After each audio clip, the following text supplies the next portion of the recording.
He was born in blood, raised in the wild, and went on to become the most feared conqueror the world has ever known. This is the story of Genghis Khan, the man who united the Mongol tribes and created the largest contiguous empire in history. But his legacy is more complex than you think. Now, if you've heard anything about Genghis Khan, it's probably that he was a ruthless warlord who slaughtered millions and built his empire on blood and fire, and yes, he did do that. But to really understand Genghis Khan, we have to start at the beginning.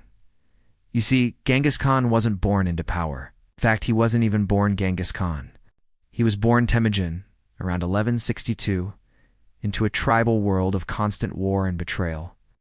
His father, Yasuga, was a chieftain of a small Mongol clan.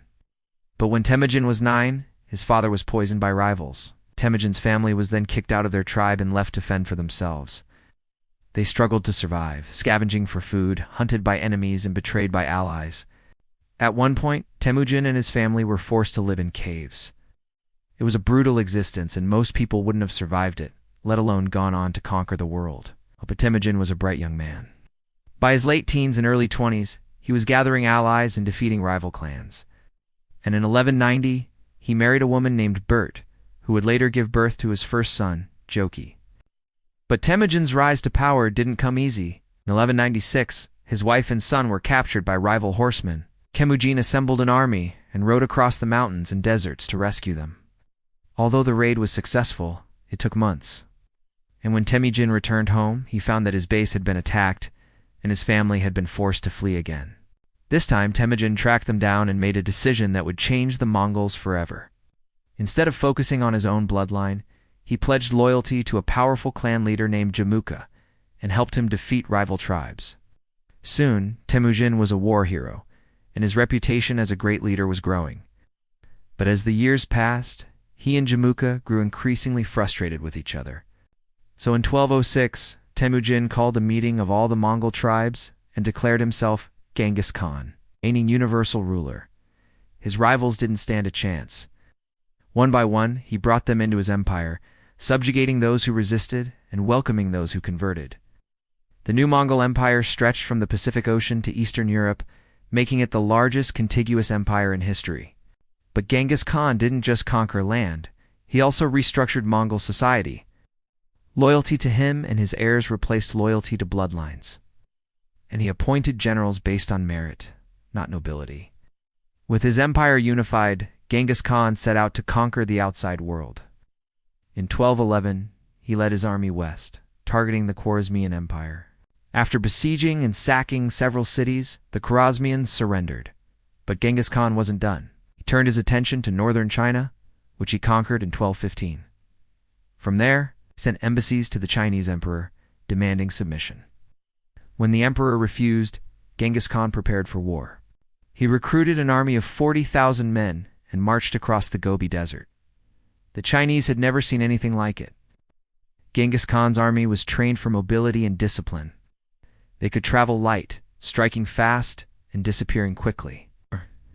They also knew how to use the terrain to their advantage, hiding, ambushing, and flanking their enemies. The Chinese were simply no match for the Mongols.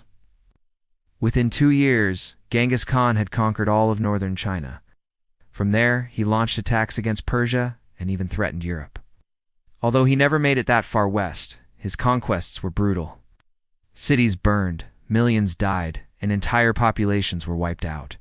But he wasn't just a mindless destroyer. Genghis Khan also promoted religious freedom and welcomed people of all faiths into his empire.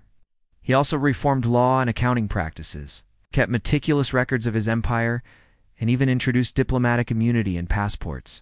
Most surprisingly, he banned kidnapping, torture, and aristocratic privilege. He made it illegal to start a war without his permission. In many ways, Genghis Khan built the foundations of global connectivity centuries before the internet. He established a Pax Mongolica, or Mongol peace, which connected the world from the Korean peninsula to Eastern Europe.